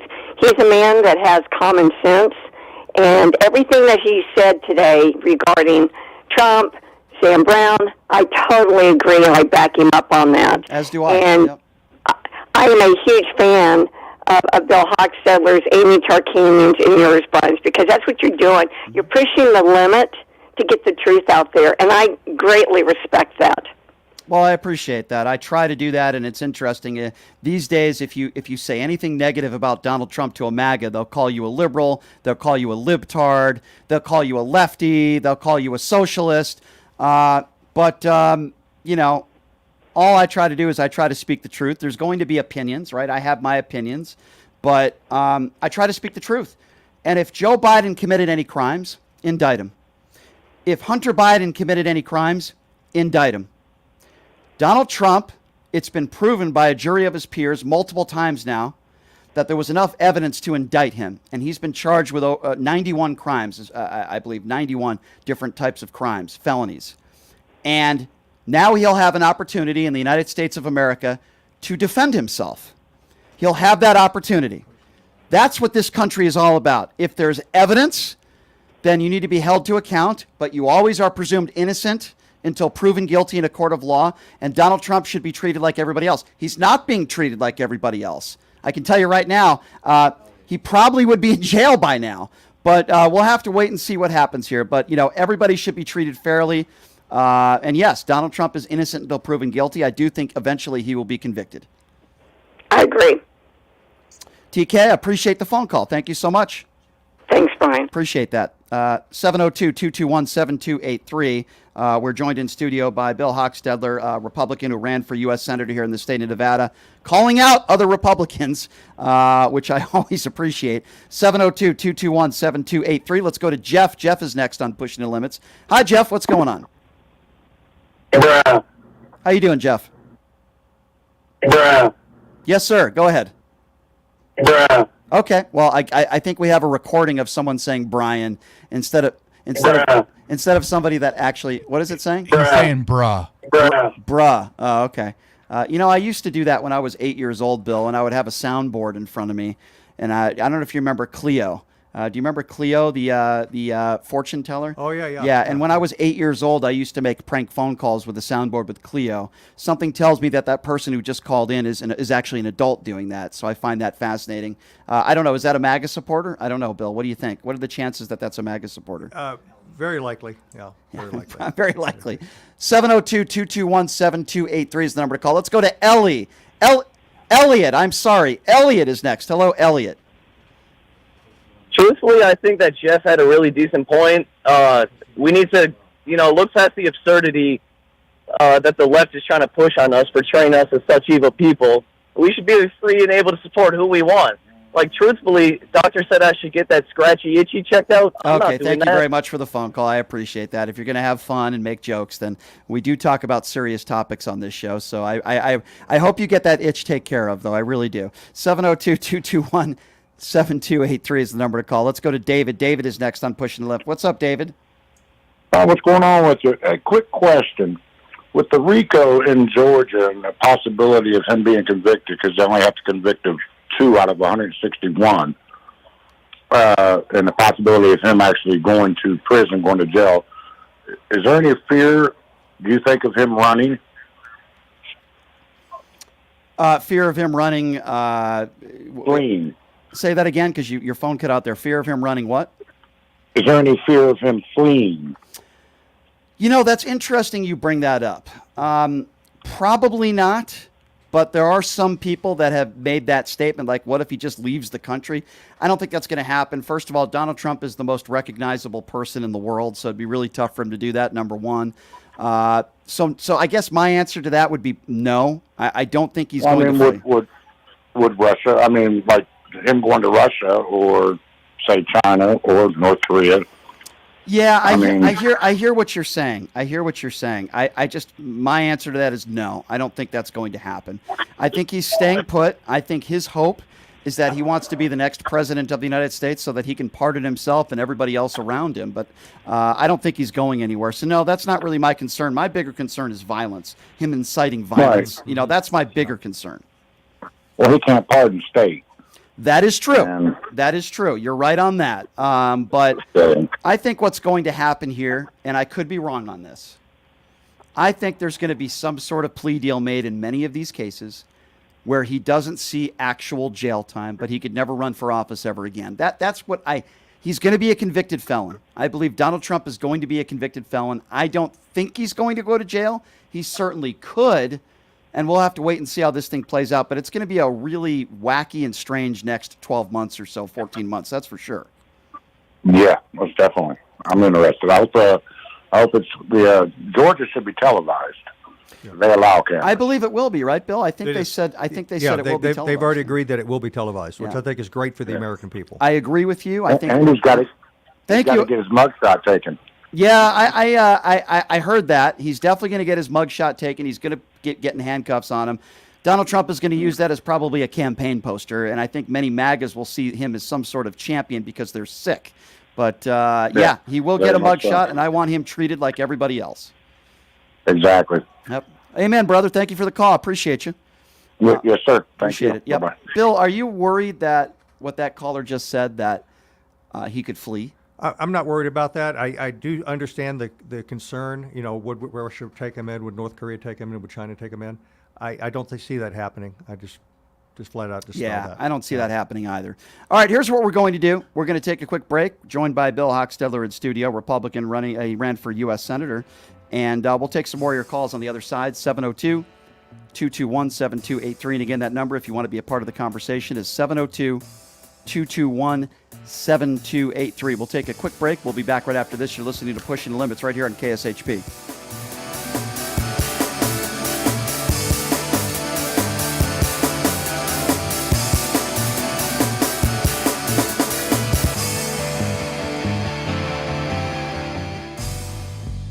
Hey, everybody, are you struggling to find a pizza place that reminds you of Brooklyn?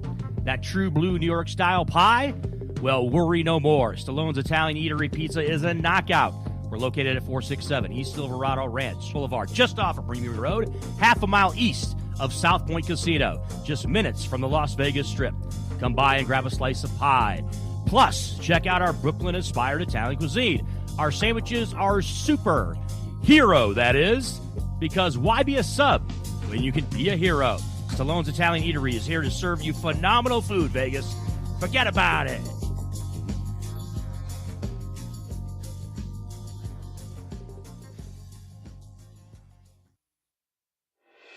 Buying or selling a home is a huge life event that requires guidance from an expert in the industry and community. My name is Blake Wynn. You may recognize my name as my grandfather was the best governor the state of Nevada has ever had. Growing up in Las Vegas, I've come to know this community intricately. Now, I am raising a family here as well, so I understand all the issues impacting our home and quality of life.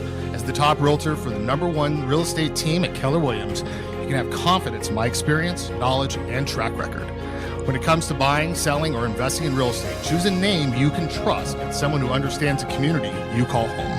Call Blake Wynn today and experience the difference of a trusted expert. 702-540-3311.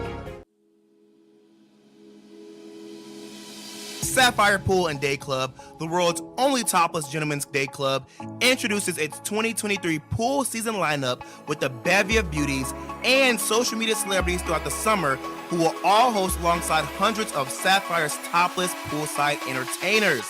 Enjoy brunch in the sun with items like frittata-style omelets, stripping chicken, and French kiss toast before washing it down with signature summertime cocktails. 10 lines, beware. Go Bear! Ladies are welcome to go topless within the day club for the ultimate party. Guests can purchase affordable day bed packages, cabana packages, lounge chairs, and more. The best part though? Pushing the Limits will be broadcasting shows every other Friday throughout the pool season with a ton of surprise celebrity guests. Wow! Reserve your spot now. For more info, visit SapphirePoolLV.com or call 702-869-0003. That's 702-869-0003. See you at Sapphire.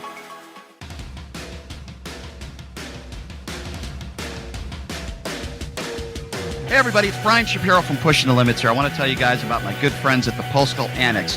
They have a notary signing agent on-site daily, no appointment needed, and they offer a full scale of printing services from shipping labels to documents, business cards, banners, photos, and business signage. They're your passport service headquarters. They offer passport photos, and they can renew your adult passports. If you're traveling in a hurry, they can get those passports to you within 7 days or less. Mailbox rentals with a physical street address, and they also receive your packages from Amazon, UPS, FedEx, USPS, and more. Here's the best part. If you're a Pushing the Limits listener, they have an introductory rate of only $39 for a 3-month service. You can't beat it. Give them a call, 702-873-8005. Check them out at 6130 West Flamingo Road. It's the Postal Annex. And tell them I sent you. Hey everybody, it's Brian Shapiro from Pushing the Limits. I want to tell you guys about Sahara West Urgent Care and Wellness. They're conveniently located on the southwest corner of Sahara and Jones. They're open Monday through Friday, 9 a.m. to 9 p.m. and Saturday, 9 a.m. to 5 p.m.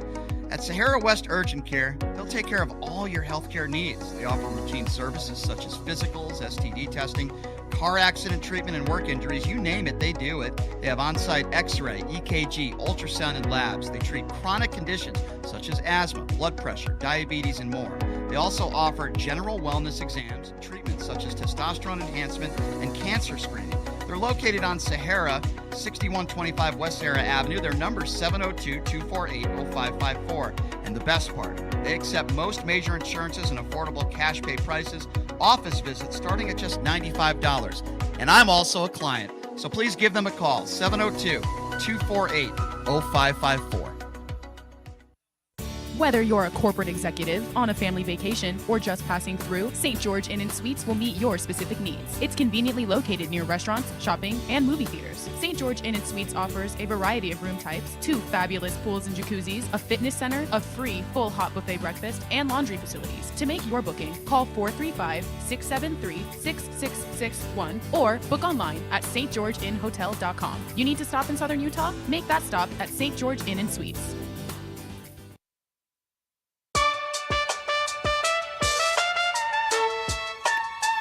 All right, welcome back.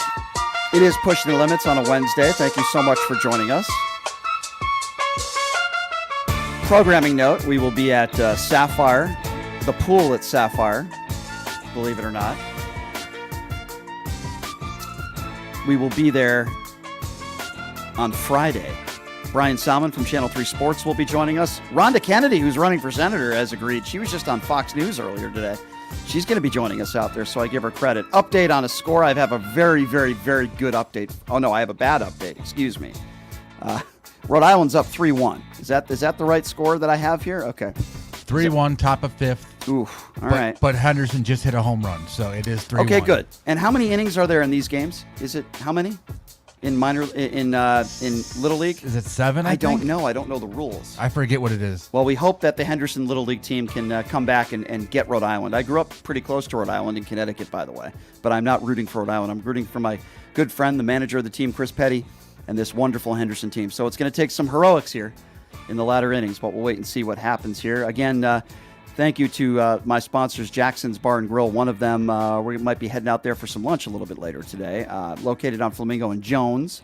Great promotions there, great food, great atmosphere, great people, and a great place to play. Jackson's Bar and Grill, located on Flamingo and Jones. We've got Bill Hockstedler in studio, ran for office as a senator representing the great state of Nevada as a Republican. We talked earlier in the show a little bit about Sam Brown and the ridiculousness of some of law's campaign finance violations that he may have broken. We'll have to wait and see how this thing plays out. Let's talk a little bit about Maui, Bill, if we may. Again, start out by saying this, and it goes, obvious, right, that if you're a decent human being, this is horrible, and it's such a tragedy, and my heart goes out to all the good people of Maui and the struggles that they are facing right now. I can't even imagine. You didn't get a chance to say goodbye to your loved ones. You don't even get their remains. I mean, it's just over 1,000 people that are missing, and I would imagine most of those people will never be found. It's just absolutely atrocious. It's terrible. With that being said, there are a lot of Republicans out there that are trying to score political points. I think you know what I'm talking about. There are Republicans out there talking about Ukraine and trying to conflate the two and saying, well, Joe Biden sent billions and billions of dollars to the Ukraine. He's only sending, $700 per household if you lost your home. First of all, let me just spell out the facts. Joe Biden declared this a state of emergency 3 hours after the fire started. Mm-hmm. He's done everything so far that the governor has asked of him. That is not the only types of funds that these people will be receiving. It's just a start. That's not the end-all, be-all like people would assume. And why are there so many Republicans out there that are trying to conflate this with the money that Joe Biden has sent to Ukraine? Well, it's all about deflection. It's a deflection on their own weaknesses when they do things like this. You have to understand that as the president of the United States or any elected official has a team around them that advises them. So Biden doesn't come up with his own ideas about what to do with Maui, neither did Trump. If it was Trump in office, he's got advisors. So you have to know that the advisors are doing the best possible job they can to make sure that the messaging is right and that the actions are correct. So to blame it on Biden would be to blame his entire team, and that's not right. We know that's not happening. Biden's doing everything that's humanly possible from his perspective. Remember, that's $700. That's just the initial volley. That's just what we're doing right now today. What's going to happen next week and the week after? We don't know. It's going to probably get much more intense, and it's going to be much more generous, if you will, once we've been able to sort out the details. One of the things you have to do in an emergency is you also have to prevent fraud, right? So there's all kinds of fraudulent claims that are going to come up. You got to prevent that. You have to have checks and balances to protect the American people from fraud. There are going to be scammers out there everywhere doing things, right? I lost my home. They didn't even have a home, that kind of thing. Sure. So we got to eliminate the confusion. He's doing, I think, what's right. He's doing it methodical. He's timing it right. He doesn't want to be on scene too early. I certainly, if I were living in Maui, the last thing I'd want to see is Biden or Trump on my doorstep while my house is still smoking. Yeah. And I'm looking for my family. Right. These people walked out of their houses, some of them with the clothes on their back, and that's all they were able to take to save their lives. That's how fast they had to get out. So I think the response is appropriate. You know, what do you make of the governor of the state of Hawaii? He's been blaming global warming. He's been taking a little slack for that. I guess the big issue is that the people in this small city or town in Maui, they didn't get any warning signals. They didn't get any type of warning at all. Like usually you have that set in place in case there's a tsunami coming. You would have those types of warnings. At least they'd give you the extra every second counts. Not only did they not get that, my understanding, but again, the governor's blaming global warming for it. What do you make of that? Well, I'll address the global warming piece second, but I want to talk about the warning signals that were given for a tsunami. I think I heard, and I'm not an expert on this, but what I understand is that a tsunami warning would make people seek higher ground. And in the case of a fire, I think the fire was moving into higher ground, so it would have actually driven the people towards the fire, or the people would be trapped by the fire. I think that's the reason that wasn't given. Okay. Again, I'm not an expert, but I believe that's what I've heard. Sure. So that makes sense. But you should have some alternative methods to get the word out to people. As far as global warming, again, I'm not an expert on that. I believe that we need to do more environmentally to prevent global warming or other catastrophes. We may be beyond saving, the situations from higher sea levels and winds and intense hurricanes. Who knows what's going to happen with our cyclical weather patterns. I'm not a meteorologist. But if there's anything that we can do, we should do it. I'm not a tree hugger, but I do believe that we should be doing things to help the earth heal from any damages that may have been done. It's just, when you hear of families losing loved ones and losing their livelihood and loss of life and then loss of all your property and everything, losing your job, not knowing how you're going to work, how you're going to make money, the first thing that I think of is the people, the good people, and there's such wonderful culture there and close-knit families. And just for the first time in my life, I went to Hawaii a few years ago. I was just amazed at the kindness and the people out there. And the first thing that enters my mind is we need to be there for them. And I think about the loss of life and how horrible this is. And it seems to me that, again, when I talk about the alt-right, some on the alt-right, the first thing they want to do is score political points and attack the Biden administration. And I see the headlines on Fox News, locals in Maui attack the Biden administration. I'm like, dude,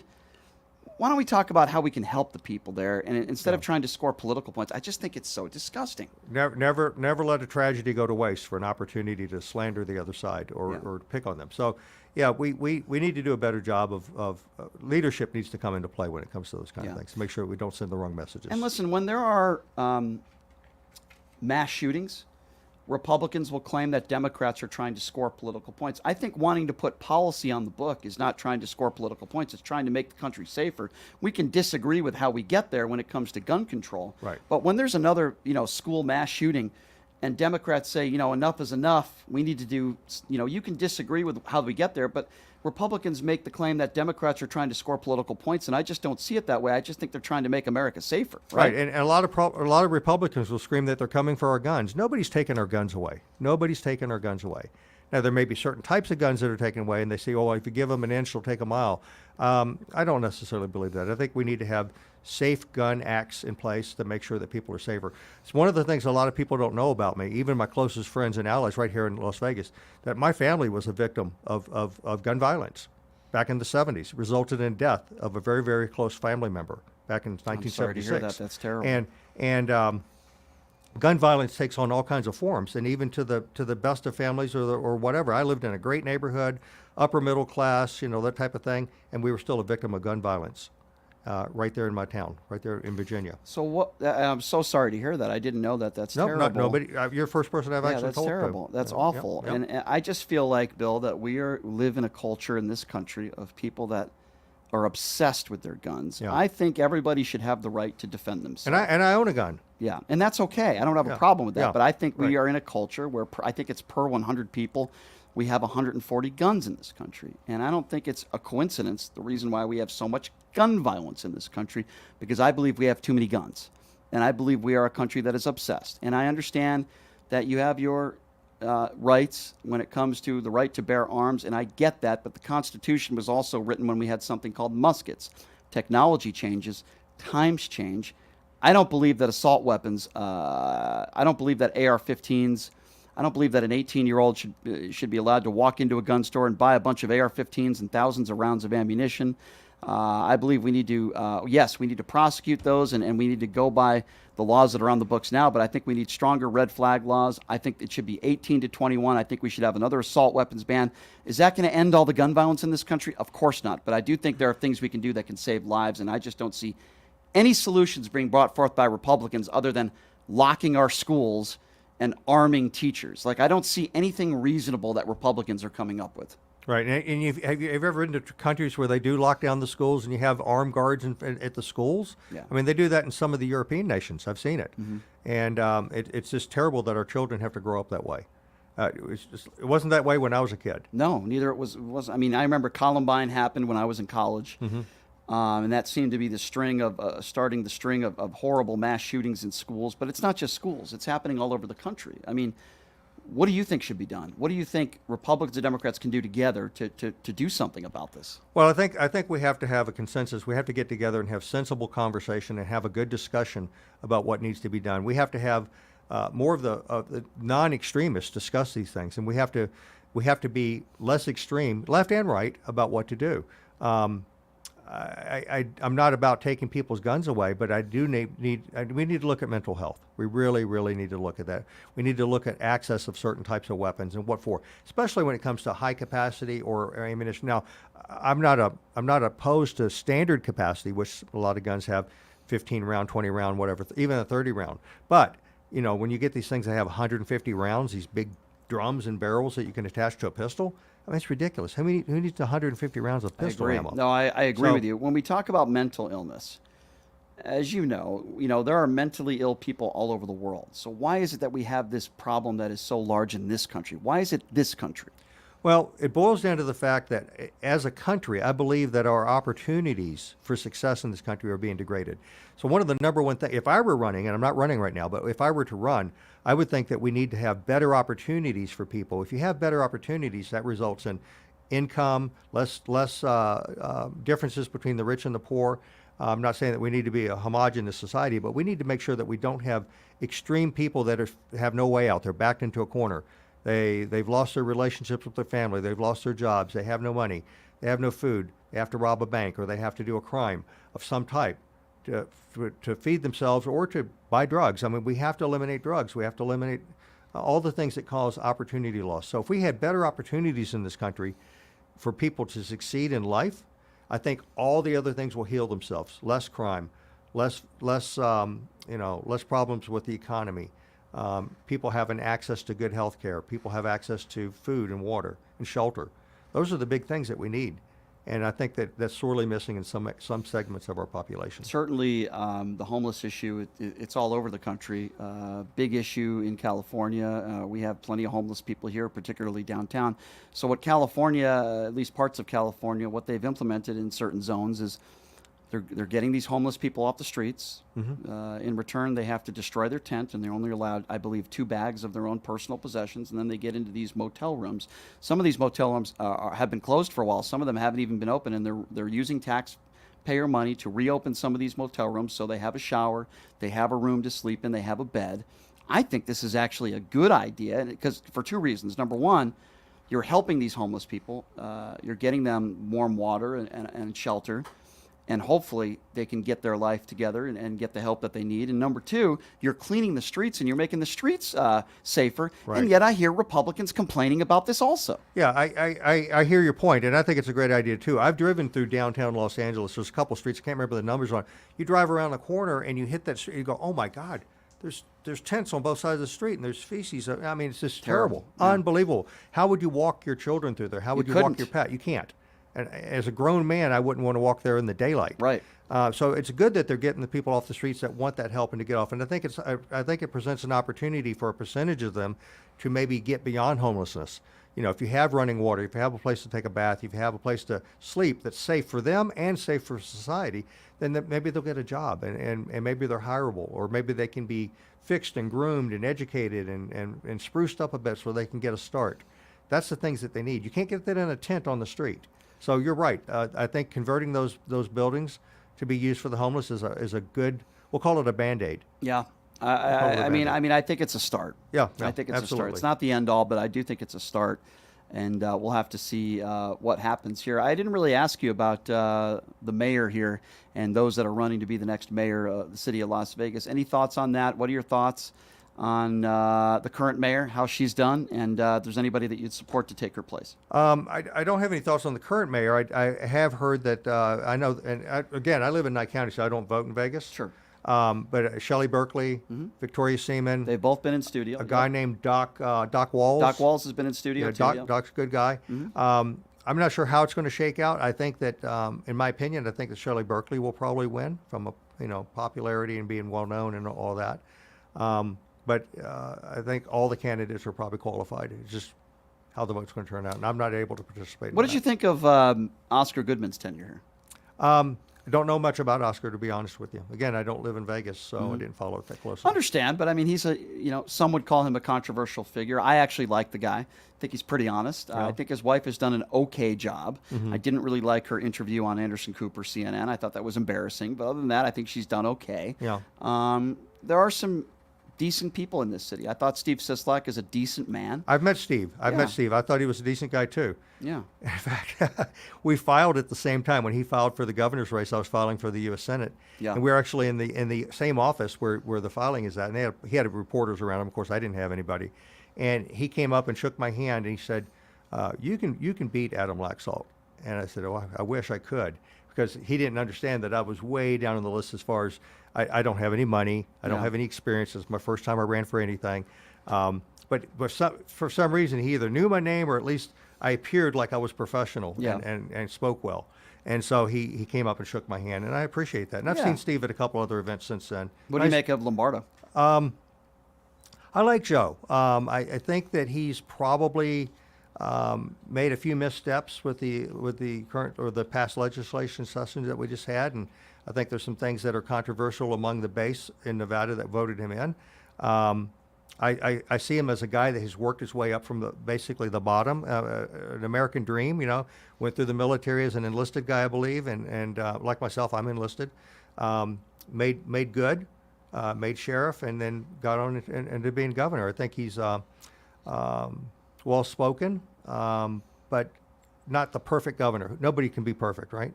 So. I don't think he's perfect, but when he won, I listen. I'll be honest with you. I voted for Steve Sisolak, but when he won, I didn't think that the sky was going to fall.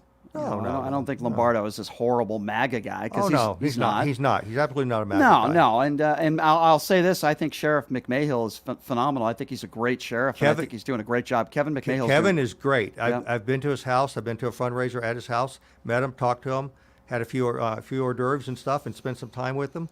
I like good dude. Him. I like him a lot. He's done this show multiple times. I remember when he first announced that he was going to run. I said, "You're going to win, and you're going to do a great job because he's fair." Yeah.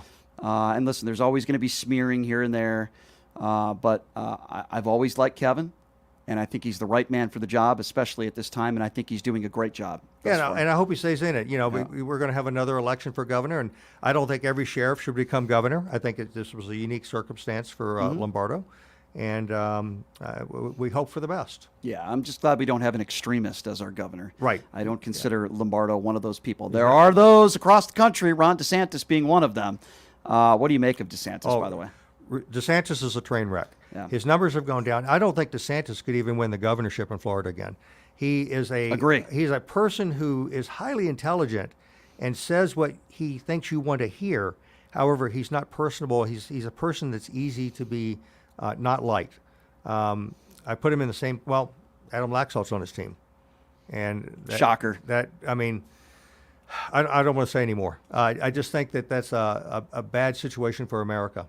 Yeah, and, I don't disagree with you. And he's not going to be the nominee. When he's asked about how do you end the war in the Ukraine, Donald Trump will say, "Oh, I can end it in a day." We all know he's full of crap, and then when Ron DeSantis is asked about it, he brings up gender ideology. I mean, it's just like, you can't make this stuff up. It's so absurd. He's such a buffoon. Yeah. You can't make this stuff up with him. You are right. His numbers are continuing to drop. Tanking. The more that people get to know this guy, Ron DeSantis, the more they just, and by the way, I'm not talking about Democrats, I'm talking about Republicans. How many buffoons do we need in office? Yeah, quite a few. There's quite a few, and DeSantis is also losing by 20 points to the guy who's now facing 4 indictments. So what does that say about Ron DeSantis? Not good. Yeah. Well, Bill, I really do appreciate you being here. Thank you very much. Been a lot of fun. We'll continue to monitor this Sam Brown situation. If anything changes, of course, you're welcome back anytime. And if I know that if you want to give a little bit, I know you're not running for office, but if you want to give any information out, how people can maybe follow you on social media, or sure, yeah. So my prior website still exists. It's victory2022.org. I think you can go .com as well. It should redirect to that, victory2022.com, victory22.org. The site's still there because it has information about me. My donation page is still there. Unlike Sam Brown, I left my candidate filing the same number, and all of the contributions that go to pay off my debt, which is $11,000, that's all I got to get back to zero, is actually filed correctly. And you're not breaking the law. I'm not breaking the law. It's all filed under the primary for 2022. Which is a good thing. I just want to give people a quick update on Little League World Series. Henderson, unfortunately, they are down 3-1. And I believe we're in the 6th inning, if I'm not mistaken. So, oh boy, it's getting down to the nitty-gritty. Continue to monitor that score. Hopefully we can talk about a come from behind win tomorrow. Thanks for joining us, everybody. My thanks to Bill Hockstedler for joining us. Always fun when he comes in. And we will see you guys tomorrow. Same time, same place. Thanks for joining us, everybody. Have a great day.